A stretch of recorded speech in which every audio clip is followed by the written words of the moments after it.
Salut les Globetrotters! Alors aujourd'hui je vais te parler de bivouac et on va voir ensemble comment faire, les différentes solutions qui existent pour pouvoir boire à ta soif, pour t'hydrater comme tu le souhaites quand tu pars faire un trek en autonomie. Tu t'es certainement déjà posé un peu la question si tu commences à randonner ou si tu envisages de faire des treks. L'idée quand on part en autonomie, c'est d'être tout seul, de dépendre de rien ni personne. Donc le but c'est pas de s'arrêter dans la première supérette ou dans le premier village venu pour remplir ton sac, aller faire tes courses et puis acheter de l'ice, du coca ou même un pack d'eau. Donc le but c'est vraiment d'être autonome, d'être perdu dans ta montagne et de te contenter de ce que tu as emmené et surtout de ce que tu trouves. Donc justement aujourd'hui dans cette vidéo on va voir les différentes solutions pour t'hydrater sans avoir besoin d'emmener un bidon de 20 litres sur ton sac à dos et surtout sans t'intoxiquer.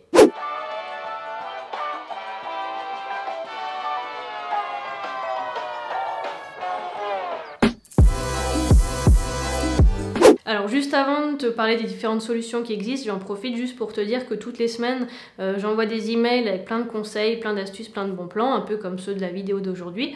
Donc si ça t'intéresse, tu peux cliquer sur le lien dans la description pour t'inscrire et tu recevras un mail dès demain.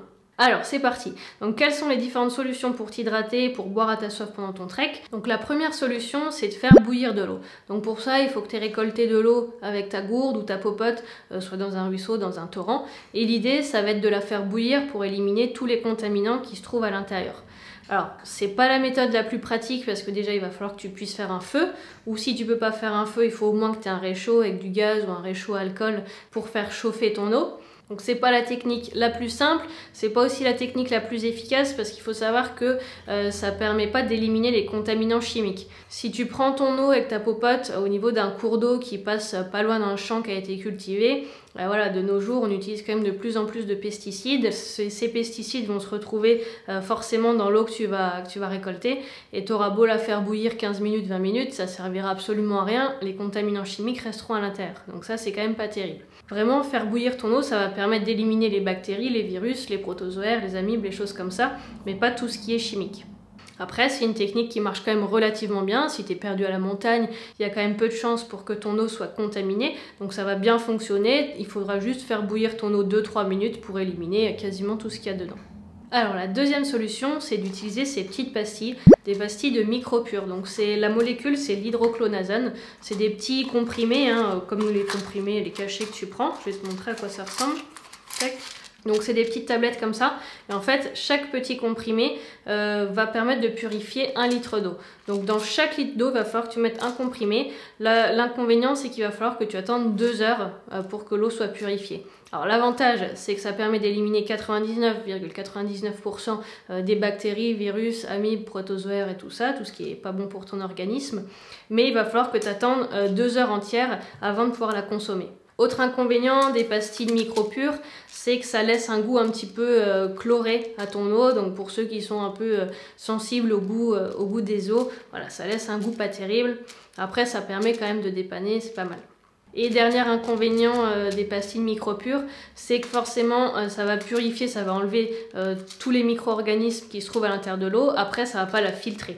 Donc forcément ça tu vas l'utiliser dans une eau qui est déjà à peu près propre. Tu vas pas t'amuser à aller récolter une eau souillée ou dégueulasse pleine de boue. Sinon forcément tu vas boire des morceaux. Par contre en termes de prix c'est quand même une solution qui est plutôt pas mal. Pour une boîte comme ça, dedans tu as 50 pastilles. T'en as pour après 10 €. Donc voilà, c'est pas déconnant, ça te permet 50 pastilles, ça te permet de purifier quand même 50 litres d'eau, donc t'as déjà de quoi faire une paire de randonnées. Alors, troisième solution, c'est la paille filtrante. Donc la paille filtrante, ça ressemble à cette petite chose. Donc un des avantages de la paille filtrante, déjà, c'est que c'est relativement abordable, c'est pas très cher. C'est LifeStraw qui fait notamment pas mal de paille filtrante, pompes filtrantes, gourdes filtrantes, etc. Sur une paille filtrante à peu près comme celle-ci, on est sur 20-25 €. Voilà, donc c'est pas déconnant, sachant qu'une fois que tu l'as acheté, tu peux l'utiliser quand même une paire de fois. Faut regarder quand tu l'achètes, normalement au niveau de la notice d'utilisation, c'est écrit le nombre de litres que tu peux filtrer. Après, au-delà, il vaut mieux changer de filtre, changer le filtre ou carrément racheter une autre paille. Donc le principal intérêt de la paille filtrante, c'est que tu vas pouvoir boire directement l'eau que tu trouves dans la nature. L'idée c'est de mettre ta bouche sur l'embout ici, plonger le bout du tuyau dans l'eau et en aspirant tu peux boire directement l'eau que tu trouves dans les lacs, dans les ruisseaux, etc. Alors après, je te conseille quand même de ne pas aller boire dans les eaux stagnantes, hein, les vieilles flaques qui traînent là depuis plusieurs mois avec tous les moustiques qui s'accumulent.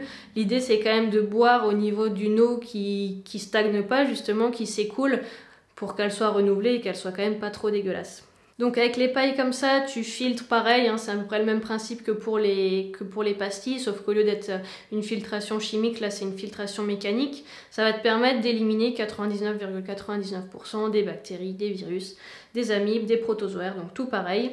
Principal inconvénient de la paille, c'est forcément tu vas pouvoir consommer l'eau directement, mais ça va pas te permettre de la stocker.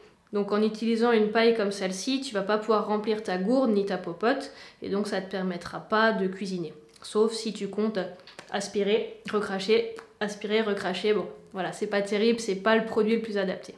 Quatrième solution qui existe, c'est la gourde filtrante ou la poche à eau filtrante. Donc le principe c'est un peu le même que la paille qu'on a vu juste avant, c'est aussi une filtration mécanique. Donc tu vas remplir ta gourde et au moment où tu vas boire, en fait, l'eau qui va ressortir va passer à travers un filtre et va être filtrée. Idem pour la poche à eau, un camelback. Donc tu mets ton camelback dans l'eau et au moment où tu vas tirer sur la paille, l'eau va être filtrée. Alors, le principal avantage par rapport à la paille, c'est que tu vas quand même pouvoir stocker de l'eau. Hein, la paille, tu buvais directement. Une fois que tu as passé le cours d'eau, voilà, tu n'as plus d'eau, tu ne peux pas la stocker. Alors que là, ça va quand même te permettre de remplir ta gourde ou ta poche à eau qui fait 1 à 2 litres. Sinon, au niveau de tarif, sur une gourde filtrante, on est à peu près dans les 30-35 €, toujours chez Livestro. Et pour une poche à eau, on est plutôt sur 55 € à peu près.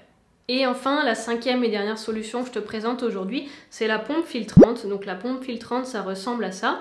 Donc ça, c'est un modèle de chez Decathlon qui coûte 45 €. J'en suis vraiment super satisfaite. Après, il y a d'autres marques qui en proposent aussi. Donc comment ça fonctionne ? Donc le filtre, il se trouve ici à l'intérieur et tu as en plus ici un autre petit système de filtre qui permet de ne pas aspirer les débris et de ne pas venir encrasser le filtre qui se trouve ici à l'intérieur. Donc comment ça marche ? En fait, tu viens mettre l'embout ici dans l'eau. Et tu viens pomper ici, en dessous tu viens mettre ta gourde ou ta popote et voilà, ça te permet de remplir ce que tu veux. Tu peux aussi t'en servir comme paille et boire directement au bout de ta pompe. Donc moi je trouve vraiment que ce système c'est celui qui a un peu tous les avantages. En gros ça a tous les avantages de la paille mais sans ses inconvénients.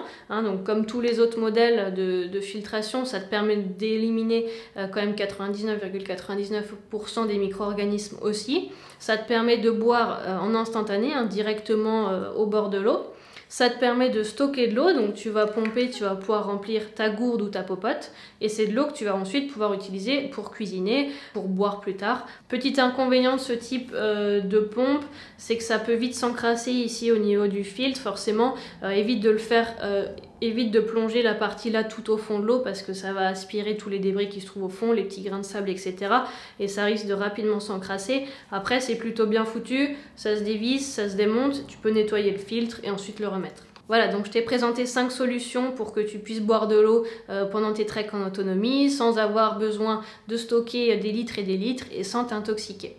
Donc j'espère que la vidéo t'a plu. Si tu veux recevoir d'autres conseils comme ceux-ci par mail, justement comme je te le disais au début de la vidéo, tu peux t'inscrire à mes mails privés en cliquant sur le lien dans la description juste en dessous. Et puis en attendant, je te dis à la prochaine pour une autre vidéo. Salut!